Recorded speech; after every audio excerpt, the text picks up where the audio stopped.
said, I'd like to have my own baseball field. He said, I want to be able to walk out my door at home and play ball anytime I want to. Wow, you know, big wish, a very big wish. And it was one of those you had to kind of step back and go, how can we make this happen? Because it's something we pride ourselves on. We want to grant the one true wish of a child. How do you build a baseball field?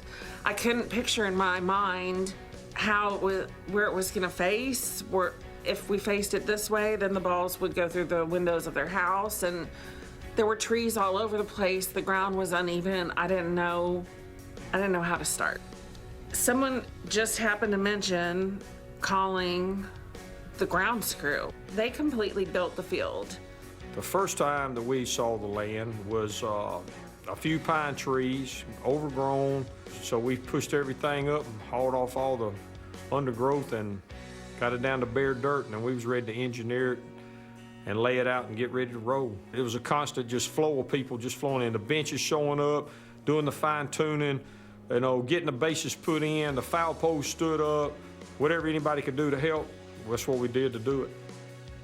As the field took shape, Sam remained in treatment, fighting to make it to his wish day. A date was set, a game was scheduled. On June 9th, 2007, Sam would return home to Mantachie, taking his first steps onto Farris Field as the coach of the Mantachie Mud Dogs. Seeing the people just continue to come in all day is incredible. You know, the bleachers were out there, they were filled up. People had their lawn chairs out there, filled up. They had food. They had a guy from the radio station set up. He was playing music and doing announcing and calling the game. Snow cones, cotton candy, balloons. It was amazing, absolutely amazing.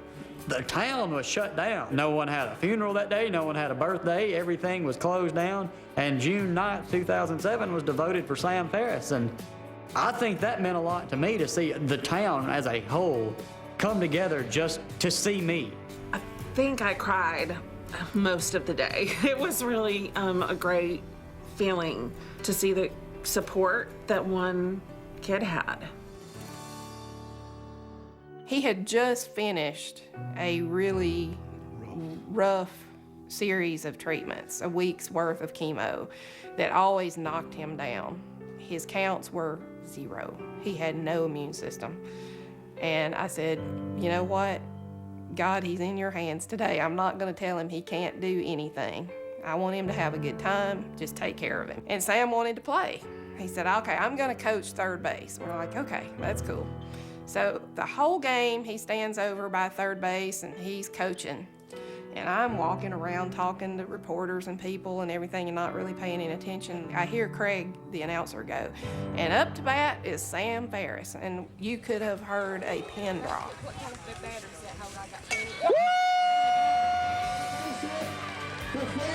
He hit that ball, and I was like, oh, great, now he's gonna have to run. So he makes it to first base. The guys missed it on purpose so he could keep running, and so he made it to second base. And he got to third base, and he stopped, and I thought he wasn't gonna make, I thought he can't take another step because he was so weak. He stepped off of third base, and it was like it was in slow motion from there to home, but he made it. And I've always said that just symbolized to me his turning point of when I knew he was gonna be okay. He was about at his low, he really was, and it rejuvenated him. He perked back up. The work done by the people that put the field up probably changed the outcome of his treatment. I don't know if people realize their individual efforts have such a significant impact. With the way it came off and the way Sam took it, it persuaded him not to give up. I think he was getting pretty close. And he just, after that, he never looked back. They gave me a new motivation to fight. I needed to get back to the field.